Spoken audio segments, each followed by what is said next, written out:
Supreme leader Ali Khamenei ने दहाड़ते हुए राष्ट्रपति ट्रंप पर ऐसा हमला किया कि ट्रंप भी सकपका गए।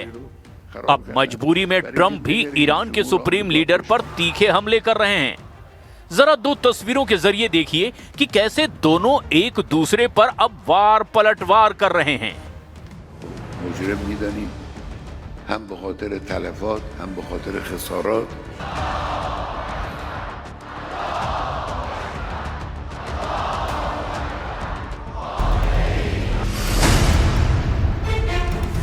चौबीस घंटे से भी कम वक्त में अमेरिका के राष्ट्रपति ट्रंप और ईरान के सुप्रीम लीडर अली खामनेई ने एक दूसरे को खूनी धमकियां दी है और दावा किया कि जल्द बदला लिया जाएगा।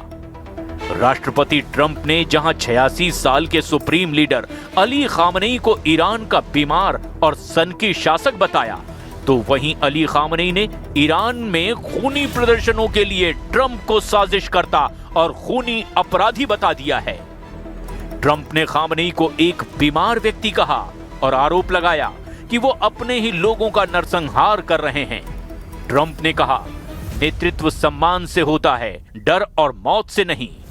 खामनेई ने ट्रंप को सार्वजनिक रूप से अपराधी घोषित कर दिया और कहा कि ईरान में हुए हजारों मौतों और संपत्ति के नुकसान के लिए वे सीधे तौर पर जिम्मेदार हैं।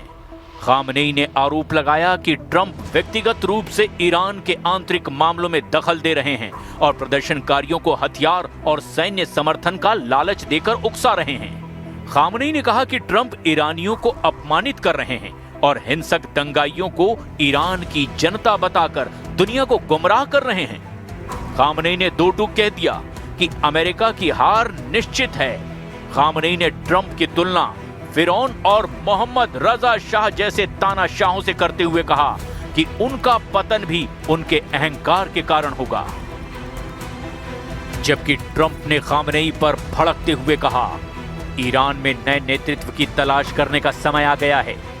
एक नेता के तौर पर खामनेई पूरी तरह से नाकाम साबित हुए। एक चीज जिसके वो दोषी हैं, वो है देश का पूरी तरह से विनाश और हिंसा का ऐसा इस्तेमाल जो पहले कभी नहीं देखा गया। ट्रंप प्रशासन ने इस बार केवल परमाणु ठिकानों तक सीमित रहने की बजाय एक व्यापक योजना बनाई है, जिसे कुछ अधिकारी ऑपरेशन एब्सोल्यूट रिजॉल्व का नाम दे रहे हैं। पहले चरण में ईरान की वायु रक्षा यानी एयर डिफेंस और संचार केंद्रों को नष्ट करना। दूसरे चरण में सरकारी इमारतों और IRGC यानी रिवोल्यूशनरी गार्ड्स के मुख्यालयों को निशाना बनाना। ट्रंप ने संकेत दिया कि इस बार सर्जिकल स्ट्राइक के जरिए ईरान के शीर्ष नेतृत्व को भी निशाना बनाया जा सकता है, ताकि सत्ता पलट की राह आसान हो सके। जून 2025 के ऑपरेशन मिडनाइट हैमर की तरह ही अमेरिका फिर से 30,000 पाउंड के बंकर बस्टर बमों का इस्तेमाल कर सकता है, ताकि ईरान की जमीन के नीचे छिपी परमाणु प्रयोगशालाओं को खत्म किया जा सके। कुछ रिपोर्ट्स के मुताबिक पेंटागन ने ट्रंप को कई विकल्प दिए हैं, जिनमें B-52 बॉम्बर से हवाई हमले, फारस की खाड़ी से क्रूज मिसाइल दागना और स्पेशल फोर्सेस के गुप्त मिशन भी शामिल हैं। इसीलिए कुछ रिपोर्ट्स में दावा किया गया कि अगर अमेरिका नौसेना का युद्धपोत USS अब्राहम लिंकन पूरे लाव लश्कर के साथ ओमान की खाड़ी या अरब सागर में 23 जनवरी तक पहुंच गया, तो ईरान पर बड़े भीषण हमले हो सकते हैं।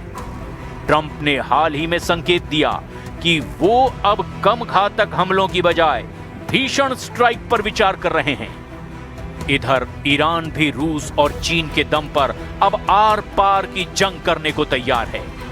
खबर तो यह है कि रूस ने ईरान को अपनी Ghibli radar jamming pot electric warfare तकनीक भी दे दी है, जो इजरायली रडार और मिसाइल गाइडिंग सिस्टम को भी जाम करने में सक्षम है।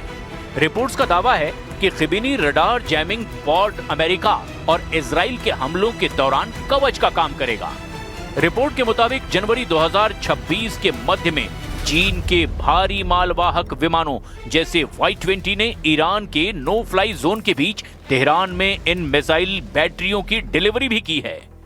नए HQ-9B सिस्टम को मुख्य रूप से तेहरान और ईरान के परमाणु ठिकानों के चारों ओर तैनात किया जा रहा है, ताकि अमेरिकी बंकर बस्टर बमों और स्टेल्थ विमानों जैसे F-35 को रोका जा सके।